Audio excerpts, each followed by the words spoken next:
మెదక్ జిల్లా కేంద్రంలో అగ్ని ప్రమాదం జరిగింది. సెలూన్, పండ్ల స్టోర్, కిరాణా షాపులు దగ్ధమయ్యాయి. పండ్ల స్టోర్లో నిద్రిస్తున్న వ్యక్తి మస్కిటో కాయిన్ వెలిగించడంతో ప్రమాదం జరిగినట్లు స్థానికులు చెబుతున్నారు. 3 షాపులలో కలిపి సుమారు 4 లక్షల రూపాయల ఆస్తి నష్టం జరిగినట్లు అంచనా వేశారు పోలీసులు. ఘటనా స్థలానికి చేరుకొని మంటలను అదుపు చేశారు ఫైర్ సిబ్బంది.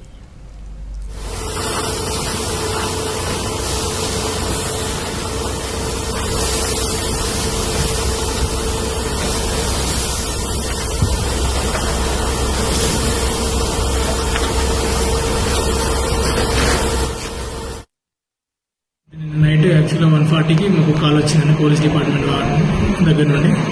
ఈ చర్చి పక్కన షాపులలో మంటలు జరుగుతున్నాయి సార్, తొందరగా రండి అని మాకు ఇన్ఫర్మేషన్ వచ్చింది. మేము వెంటనే దగ్గరనే కాబట్టి తొందరనే వెళ్ళేసినాం. ఇమీడియట్గా అక్కడికి వెళ్ళిన తర్వాత ఫస్ట్ ఒక షాప్లో మంటలు వస్తుంది. వెళ్ళేసరికి వెంటనే మన వాళ్ళు వాటర్ తోటి దాన్ని ఆర్పడం జరిగింది.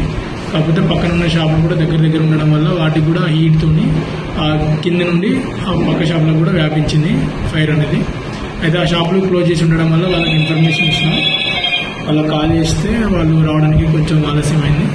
వాళ్ళు వచ్చేసరికి ఆ హీట్ తోటి అందులో ఉన్న కిరాణా షాప్ ఉంది ఒక సైడు, అందులో ఉన్న ప్లాస్టిక్ మెటీరియల్ అంతా ఫ్రిడ్జ్ ఐటమ్ ఉంది, అది కొంచెం మెల్ట్ అయిపోయింది హీట్కి, అది కూడా డ్యామేజ్ అయింది. ఇటు పక్కన సెలూన్ షాప్ ఉంది, వాళ్ళని కూడా చైరు ఆ హీట్కి ఆ గ్లాస్ కూడా వలిగిపోయింది.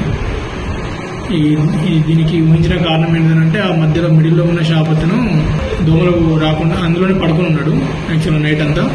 సో దోమలు రాకుండా ఉండడానికి కాయలు పెట్టినా అని చెప్తున్నాడు. ఆ కాయలు అనేది ఒక టేబుల్ మీద ప్లాస్టిక్ బట్టలు అట్లాంటివి ఉన్నాయి, దానిపైన కొన్ని బట్టలు కూడా ఉన్నాయి, అక్కడ కాయలు పెట్టినా అని చెప్తున్నాడు. ఆయన లేచేసరికి మంటలు అనేది ఎక్కువగా రావడం, పొగ రావడంతో ఆయన గట్టిగా అరవడంతో ఒక నైట్ డ్యూటీలో ఉన్న పోలీస్ సిబ్బంది వాళ్ళు గమనించి మాకు ఇన్ఫర్మేషన్ ఇవ్వడం జరిగింది.